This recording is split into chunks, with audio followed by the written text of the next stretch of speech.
Hello, my name is Patricia. Currently, I live in a small annex attached to my in-laws' home with my husband Willie. While I occupy the annex alone, Willie resides in the main house with his parents. This annex, originally a modest project by Willie's grandfather intended as a personal retreat, has been transformed into a livable space roughly the size of a standard room, thanks to my efforts. For the first 4 years of our marriage, we lived in a regular apartment.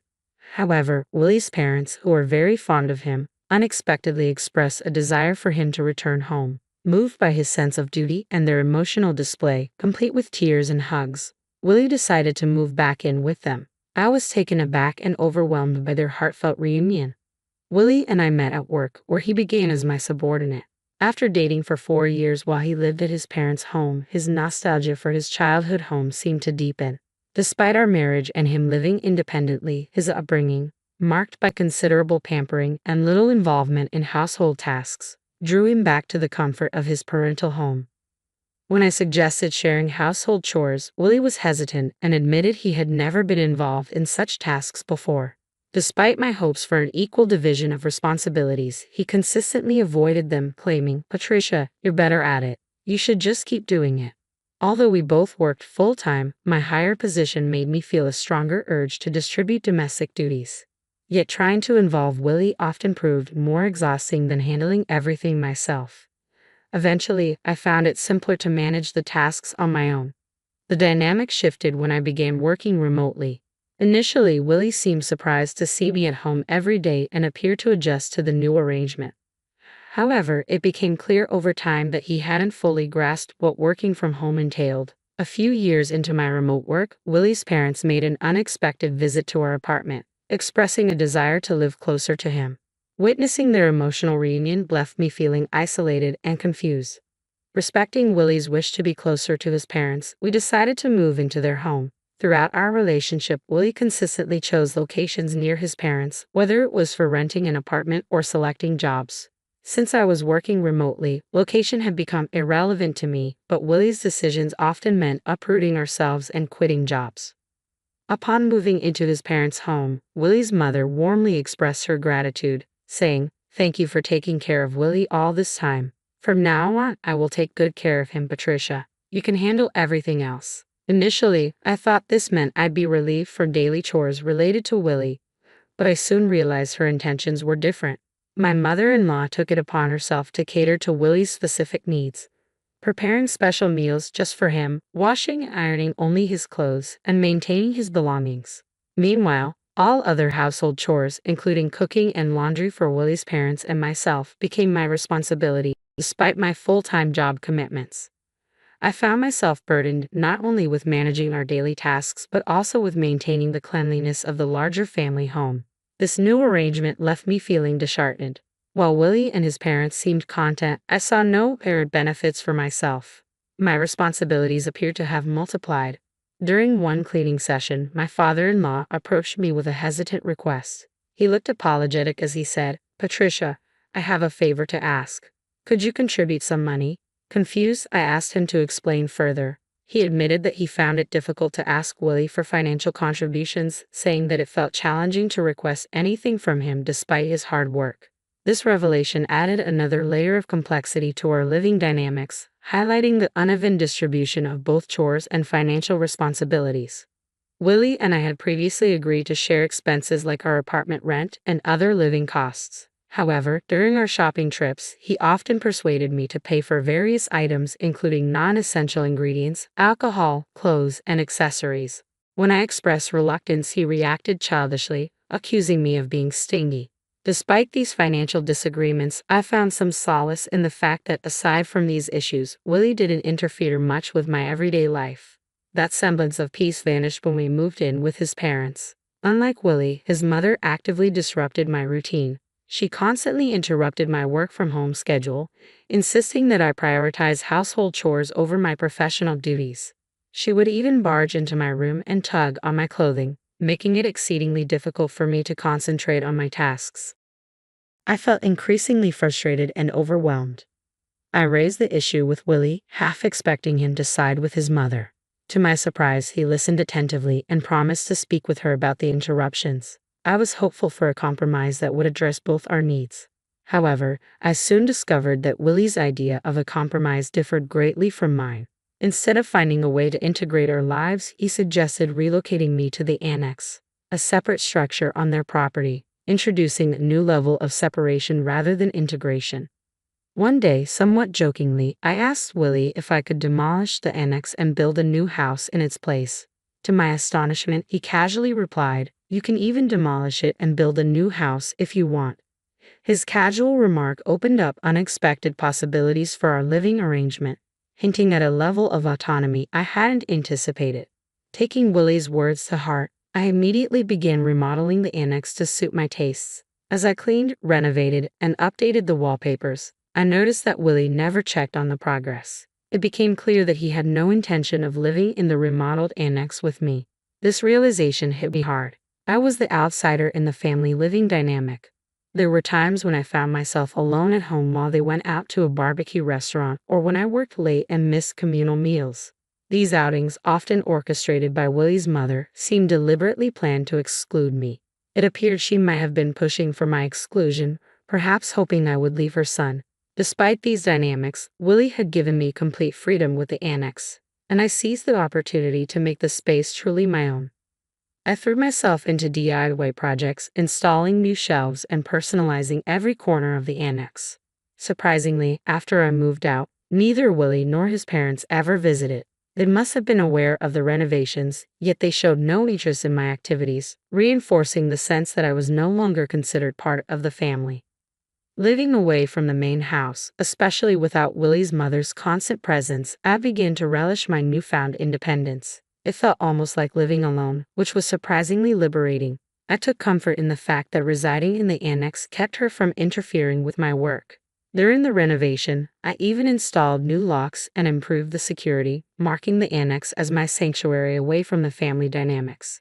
I made sure that no one, neither Willie nor his parents, could enter without my permission. This new level of privacy made me reconsider whether this separation might actually be a blessing in disguise.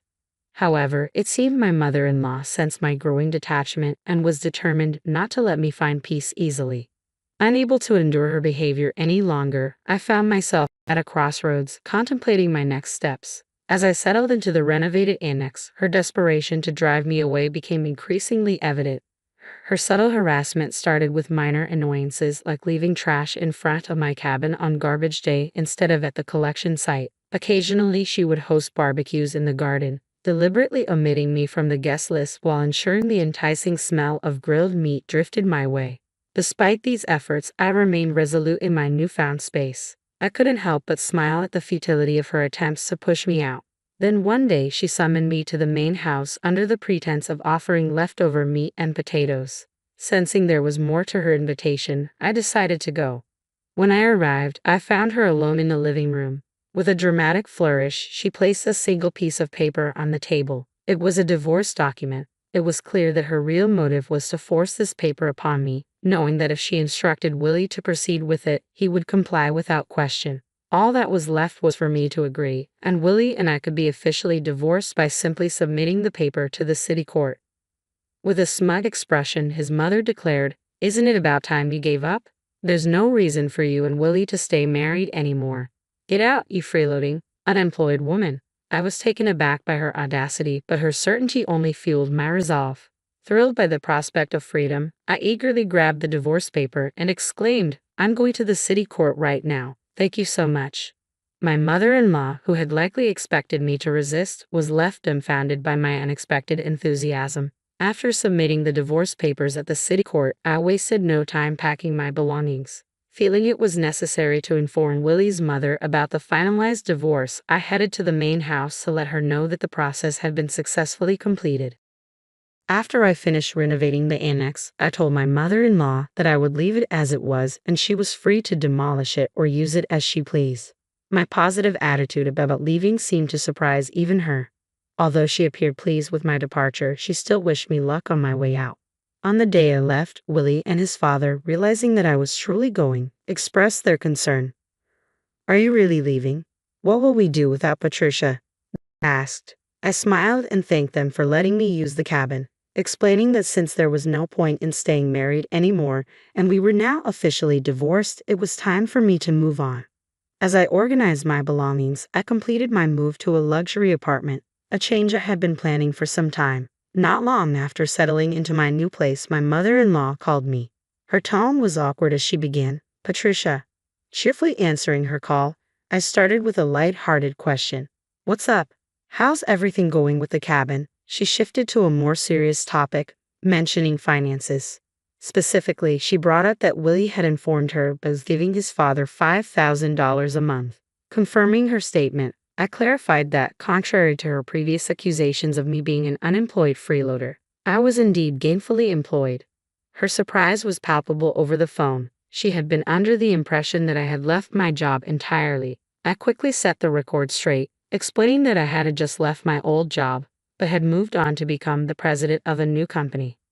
I elaborated that I was leading the charge in pioneering a remote work system, placing myself at the forefront of modern work environments. Her reaction was a blend of disbelief and confusion, which made me sigh. It became clear that Willie was also unaware of my professional advancement, underscoring the growing distance between us, not just physically but in how we perceived each other. Since moving in with his parents, it was apparent that he had never fully embraced his role as a husband. She then asked about my earnings, curious if my new position had also boosted my income. I casually mentioned that it was approximately $3 million. Admittedly, this figure was an exaggeration, a simplification to avoid delving into the complexities of my actual earnings. Seizing on this, she shifted the conversation, asking if I could lend them some money. She revealed that Willie's father had been laid off and had kept it hidden. They had been managing with the $5,000 I'd been providing, and neither Willie nor I had known about his job loss. This revelation clarified a previous conversation with my father-in-law, where he had mentioned how uncomfortable it was to ask his son for money. I now understood that his earlier words had been a facade, likely a strategy to elicit financial support from me, banking on the assumption that my superior position implied substantial wealth. While this maneuver was cunning, it provided a clearer picture of the financial dynamics within Willie's family and their expectations of me. At our former company, they had subtly maneuvered to extract $5,000 a month from me under the guise of shared expenses. In hindsight, I didn't mind much at the time because it allowed me to live peacefully in the quiet cabin. However, now that I was divorced from Willie, I saw no reason to stay connected to his family. When I mentioned this disconnect, my mother-in-law urgently pleaded, "That's not true. To me and Willie, you're still family. Please come back to us." I immediately declined, fully aware of the potential for further exploitation. Re-entering a relationship with Willie offered no benefits, and it felt uncomfortable for them to still claim me as family, especially since they had been the ones to push me out. I'm truly enjoying my life on my own now. It feels similar to when I was married, mostly living alone, but the difference is that I now spend money on myself without the $5,000 being siphoned off each month. I much prefer my current life with a firm goodbye. I ended the call without hesitation, puzzled as to why they thought I would ever return. For my mother-in-law, it must have been a last-ditch effort. In reality, Willie's salary was unimpressive, and he consistently avoided responsibilities, often saying, "I can't do it," and passing tasks to others. This trait, prevalent in both our personal and professional lives, rendered him unreliable and stagnant in his career. With his father laid off and his mother a housewife, they struggled to maintain their large house and eventually had to sell it. Now, all three of them are living in the cabin I renovated. While it's perfect for one person, it must be quite cramped and uncomfortable for three. Since then, I haven't given them much thought, continuing to live peacefully and savor the solitude and freedom of my new independence.